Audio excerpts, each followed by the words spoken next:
Alrighty, so how about a little news video before we get to the quarterfinal action? Which, you know how I said that the quarterfinal action is going to be happening on Saturday?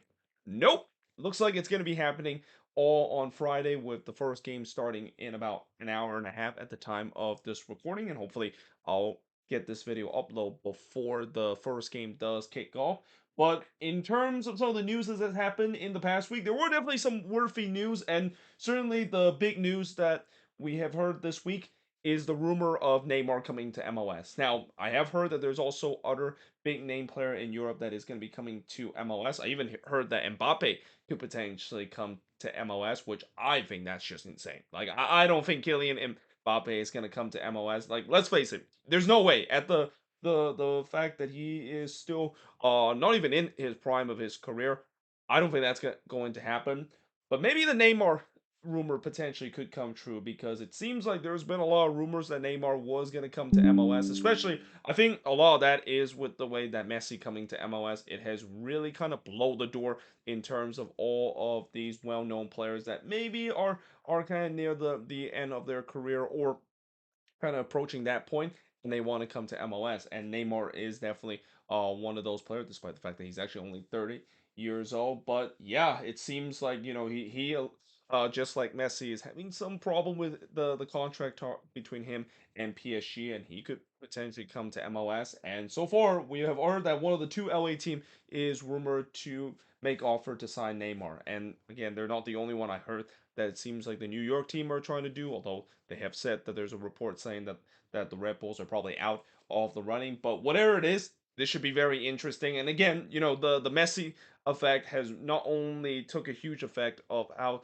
the world is definitely looking at this league in a bigger view than ever we've seen before. And obviously the viewership and the rating of Apple TV has been just skyrocketed ever since Messi coming to the league, especially with Inter Miami games. But yeah, this also has an effect in terms of even more well-known player that wants to play in this league, because who else want to not play in the league where Messi basically currently plays in. So yeah, this should be very interesting to see whether or not if one of these teams eventually going to get the Neymar sweepstake. And keep in mind, even if one of these teams does win the Neymar sweepstake and he might sign for a team in MLS, he's not going to come here until the winter transfer window, and not going to play at earliest until next season, because the summer transfer window has already been shut, or the secondary transfer window, as we call here in MLS, have already been shut. And I think that's kind of one of the big criticism, because I feel like, if you really want to capitalize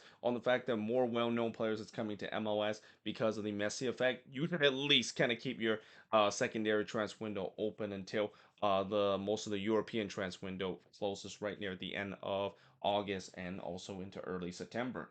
Now, moving on into the next news, and this has been a huge talking point, and I think we're going to definitely talk more about this, and maybe even make a video about this. Is talk about the frustration with the Leeds Cup, because there is definitely a lot of frustration that has gone on with the Liga MX teams, and also Liga MX in general. And they even released a statement talking about it. Now, the way that they release a statement, it's kind of what you expected. It's very professional. They don't really actually say that they're really frustrated about it. They're kind of using transparent words and so forth. But if you read that and you read it carefully, it's pretty clear that Liga MX team are pretty frustrated about this. Now, on the other hand, some MLS head coach and players have fired back. Tata Martino is probably one that is a big example of firing back in terms of the statement that Liga MX, and even targeting some of the team like Rayados.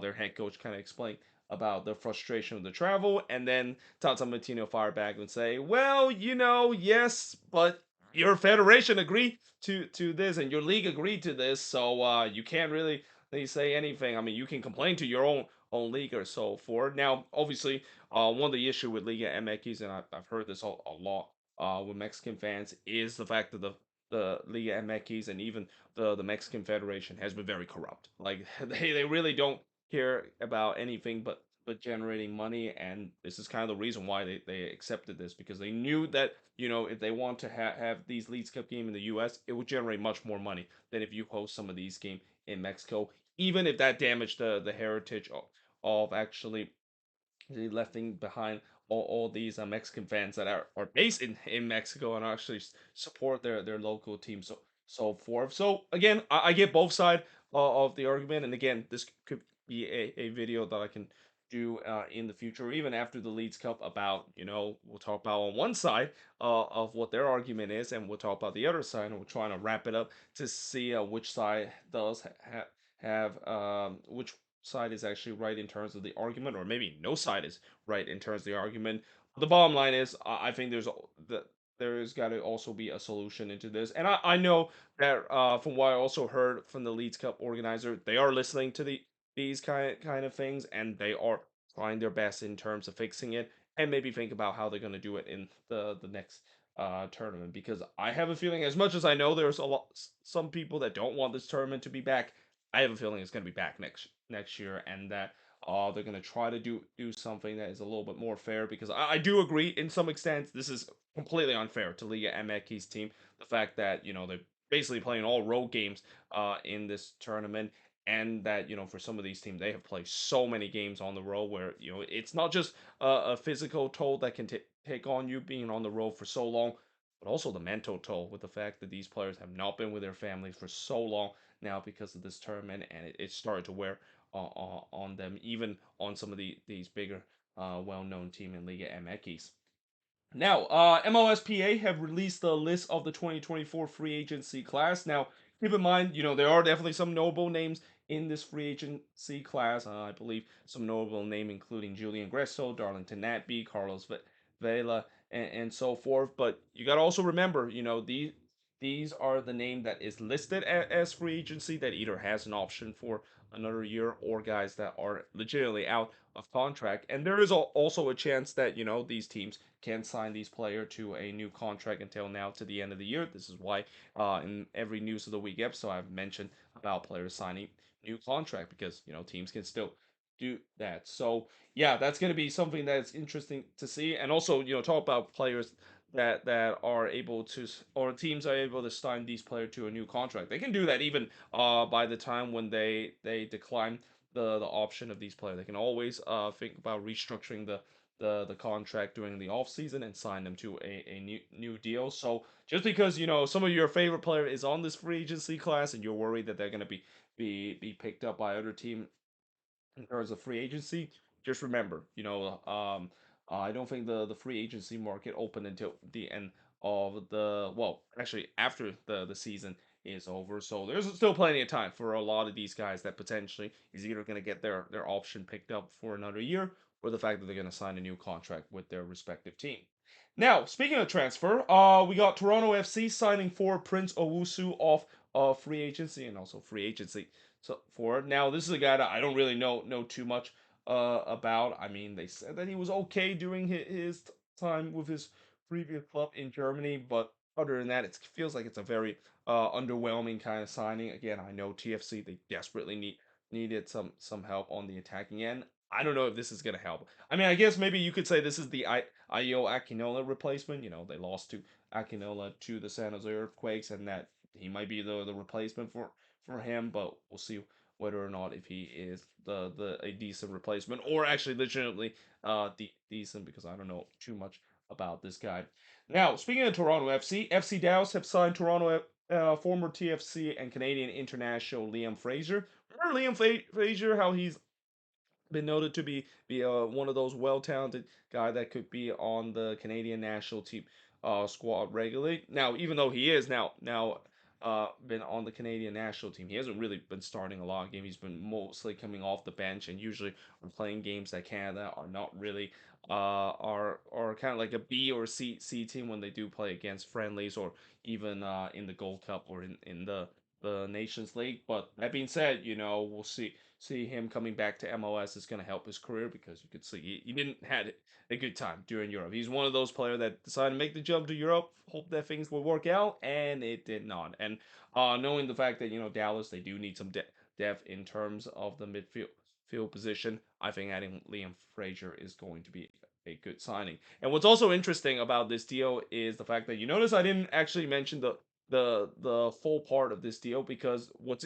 weird about the full part of this deal is that TFC actually sent Liam Fraser to Minnesota, and then Minnesota basically kind of flipped him and decided to move him to FC Dallas, and they get like well actually Minnesota actually paid TFC 50,000 general allocation money, and then they basically used that as a kind of a flip and flipped him to sell him to FC Dallas for $100,000. So yeah, it's kind of one of those moves where he was kind of being on one team for a second, and then he's gone. So yeah, congratulations, Liam Frazier.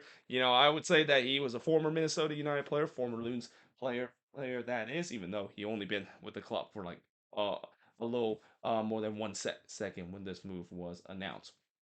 Now, moving on into the next news, and this is probably one of the more surprising news of the week, is Maxi Morales. Remember him? A legend at NYCFC.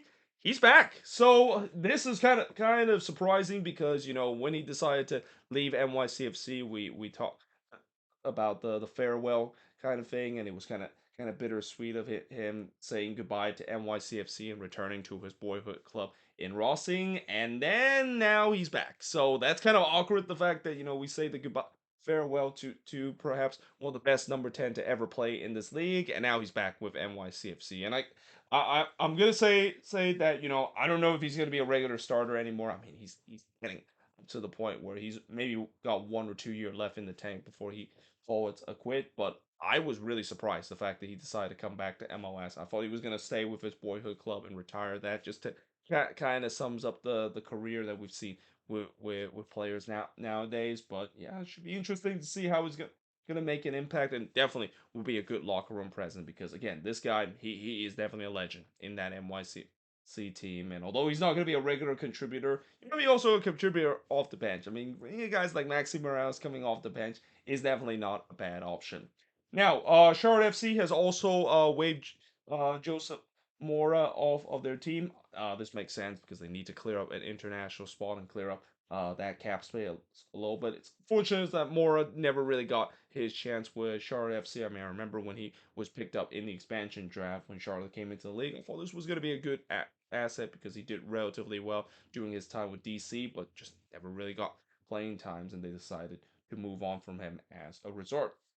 Now, moving on into the next news. Now, usually I don't talk about players that's currently on the U.S. men's national team making moves elsewhere in Europe, but in this case, I cannot ignore talking about how Matt Turner has completed his transfer move from Arsenal to Nottingham Forest. So it seems like Matt Turner is going with the Tim Howard route. You know how Tim Howard basically decided to go to Everton, and he's kind of become a regular starter with Everton, and kind of become a very recognizable name there. Well, let's see whether or not if Matt Turner is going to do the same thing with Nottingham Forest. We'll see whether if he can even keep this team in the Premier League because Nottingham Forest is a team that they barely survived last season after getting promoted. I think this season, it's going to be another relegation scrap, and we'll see whether or not if Matt Turner can come in and make some key save because one thing about a relegation scrap is that you want to have a good goalkeeper and to kind of prevent those goals to keep you in games, and Matt Turner can definitely do so. And especially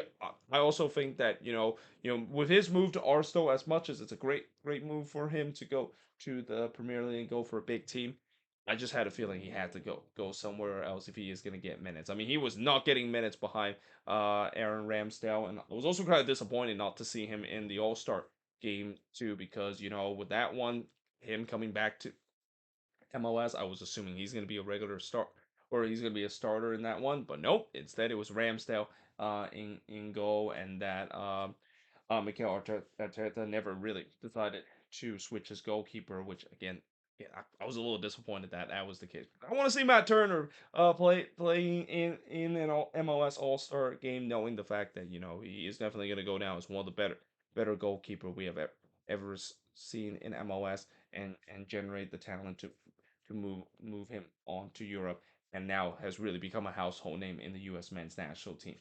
Now, speaking of another U.S. men's national team player, so Tyler Adams, it looks like he was about to go to Chelsea.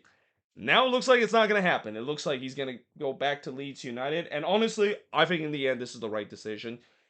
As a fan of Chelsea, I would never forget give them for what they did to Christian Pulisic, and that I'm glad that Pulisic eventually does move on to another team because it was just not working during his time with Chelsea. Like he was not getting playing time during that, and you can definitely see the quality that Pulisic can bring during his time with the U.S. men's national team, and that going to AC Milan, I'm assuming he's going to get more minutes. And the same goes for Tyler Adams, especially with the fact that Chelsea is just already very stacked in the midfield. He wasn't going to get any minutes during that time. Now, that being said, it is kind of awkward the fact that, he's been kind of on a holdout a little bit during his time with Leeds United, haven't really play for the team during the beginning of this championship season, and now I'm assuming he's probably gonna have more suitors because again this would be very awkward the fact that he's gonna be staying with Leeds United. I mean, being in the championship is not a bad thing, and that I do feel like last year, even though Leeds got relegated,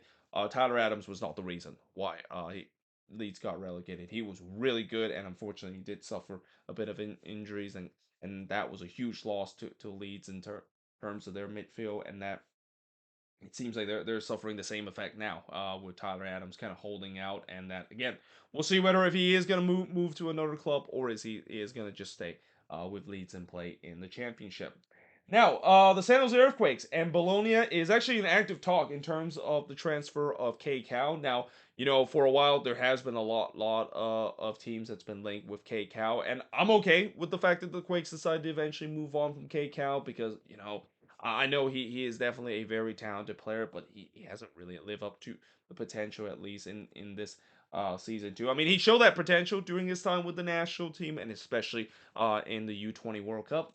Not so much with the Quakes this season, and there are something that I think Cal does still need to work on in improving. But there is the price is right in terms of selling him and moving him on. This is definitely time to do so, and a great example of the Quakes started to kind of begin that conveyor belt of selling well-known talent from their academy and eventually selling to Europe. Because as I mentioned before, the Quakes, I feel like they are a team that has a very good up and coming academy that could rival some of the best academy that we've seen in the league, like FC Dallas, the Philadelphia Union, and to some extent the New York Red Bulls and RSL. But they need to, of course, show that first by selling a well-known player from the academy and sell him for a big amount of money. And KCAL is definitely going to be that first step to do so.